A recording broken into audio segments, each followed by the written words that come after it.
Whatever is in this house, it wants my children. According to the New England Society for Psychic Research in their 2006 article, The Haunting in Connecticut Case Files, that statement came from a real family the Warrens worked with. That case would become one of the most terrifying investigations Ed and Lorraine Warren ever handled. My name is Nina McQuet, and I want to thank you all for being here today, for daring to step with me into the shadows where the Warrens once walked. Before I begin, have you ever been alone in your house, heard a noise, and suddenly felt like someone was watching you, even though you knew no one was there? That moment of uncertainty, that chill down your spine, is exactly the kind of mystery the Warrens dedicated their lives to exploring. I've followed the Warrens' work since I was 15, and for the last 2 decades, their investigations have stayed with me in a way few stories ever do. My purpose today is to explain who the Warrens were, what they investigated, and why their work still matters today. To understand how the Warrens became the most controversial paranormal investigators in history, we have to look at the moments that define their work, the cases that tested them, the beliefs that guided them, and the legacy they left behind. Ed grew up in a house he believed was haunted, which sparked his lifelong fascination with the supernatural. According to an interview archived by the New England Society for Psychic Research, Ed Warren said he first saw what he believed was a ghost at age 5. Lorraine discovered her clairvoyant abilities as a child. The two, as teenagers, married in 1945. After Ed returned from World War II, they began traveling New England, painting haunted houses, and offering to investigate them. Ed Warren was a self-taught demonologist, and Lorraine Warren was both a clairvoyant and trance medium. Together, they investigated thousands of hauntings, possessions, and unexplained events. In 1952, the Warrens founded the New England Society for Psychic Research, also known as NESPR. The Warrens created NESPR for 3 reasons: to investigate claims of paranormal activity, to document evidence through photos, recordings, and written reports, and to support families who felt they had nowhere else to turn. NESPR wasn't just the Warrens. They built a network of priests, medical professionals, police officers, and researchers. They kept extensive archives, case files, photographs, audio tapes, artifacts, and witness statements. NESPR also became the foundation for their occult museum, where they stored objects they believed were too dangerous to leave in homes. Today, NESPR still exists, continuing the work the Warrens began more than 70 years ago. The Warrens believed that spirits, especially negative ones, could attach themselves to objects. They collected dolls, statues, masks, jewelry, and ritual items they believed carried dangerous energy. The Warrens kept hundreds of items in their occult museum, located in the basement of their Connecticut home. This wasn't a typical museum. It wasn't designed to entertain. It was designed to contain. Visitors described the museum as unsettling. Heavy air and shelves of ordinary objects with disturbing histories. Each object was tagged, cataloged, and blessed, often by priests. The Warrens believed that if they weren't contained, the entities attached to them could continue to influence people. Ed often said the museum was the most dangerous room he had ever entered. He believed everything inside had been touched by something dark, and keeping the objects contained was a form of protection. The Occult Museum became one of the most infamous paranormal collections in the world. Now that we understand who the Warrens were and how they built their life's work, it's time to step into the cases that define them and the investigations that push them into the center of paranormal history. Some of the Warrens' cases became cultural landmarks and shaped modern paranormal storytelling, especially through the Conjuring universe. As we move into the Warrens' major cases, I want to give a brief content warning.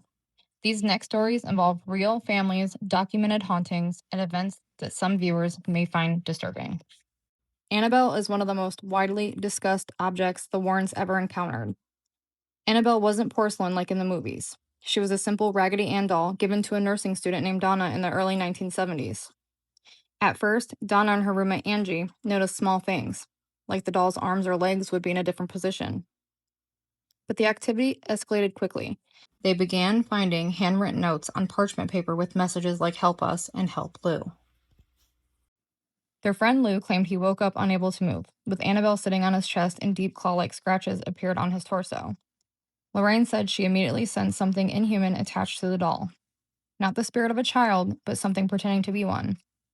Ed explained that the doll wasn't possessed because objects can't be possessed, but it was being manipulated by a demonic entity trying to gain their trust.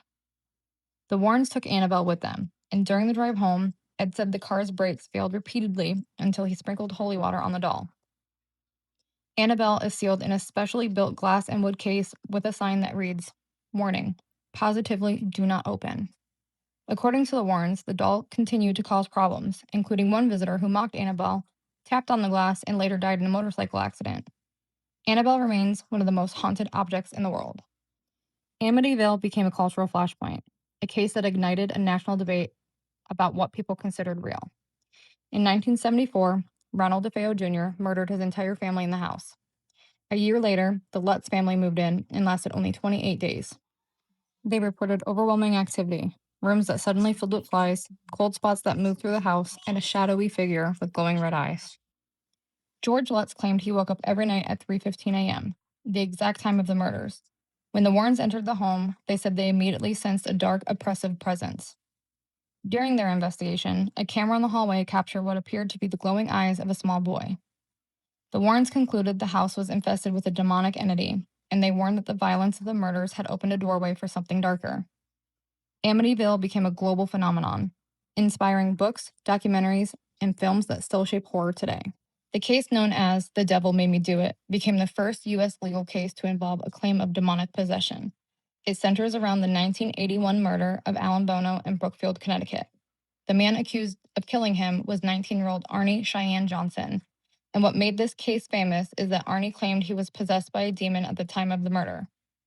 But the story actually begins months earlier with 11-year-old David Glatzel, the younger brother of Arnie's fiancée, Debbie. David began experiencing night terrors, violent behavior, unexplained scratches, and visions of a dark figure.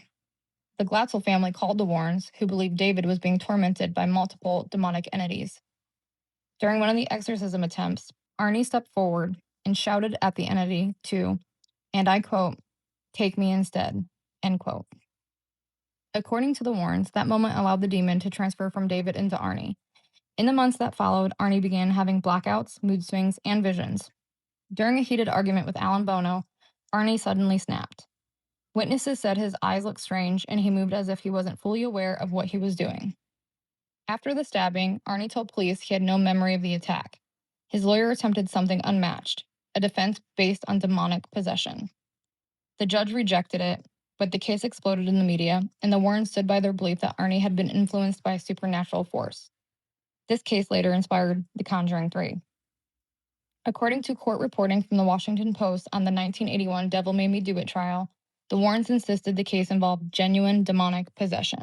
With their most famous cases behind them, the question becomes, what do we make of the Warrens? Heroes? Hoaxers? Something in between? Their legacy is as debated as the hauntings they investigated. Supporters believe the Warrens brought comfort and structure to families in fear, but they also had critics. Not just casual skeptics, but researchers, scientists, and even other paranormal investigators who questioned their methods. According to paranormal researcher Joe Nickel, the Warrens often relied on subjective impressions rather than verifiable evidence. But the debate goes deeper than belief versus disbelief. For supporters, the Warrens represented hope. They stepped into homes where people felt powerless, terrified, or ignored. For critics, the Warrens represented risk, especially when psychological or medical issues were labeled as demonic. And then there's the middle ground, the people who believe the Warrens were sincere, that they truly wanted to help even if their interpretations weren't always perfect. The Warrens lived in a space where science, faith, fear, and storytelling collided. Their work influenced movies, books, documentaries, and the way people talk about the supernatural today. In the end, the Warrens didn't just investigate the unknown, they shaped the entire conversation around it. And that ongoing debate, decades after their first case, is exactly why their work still matters today. And that legacy leads us to the final chapter of their story. As we come to the end of this journey, we return to the heart of the story, a couple whose unusual beginnings shaped their calling, whose most chilling cases pushed them into the center of the paranormal world, and whose legacy still sparks debate, fear, and fascination today. In the end, their stories continue to haunt the world long after they're gone, and maybe that's the real power they had. They made us question what we think we know about the unseen. Today, my purpose was to explain who Ed and Lorraine Warren were, what they investigated, and why their work still matters. My name is Nina McQuet. Thank you for being here, and may the stories we've explored stay with you long after you leave this room.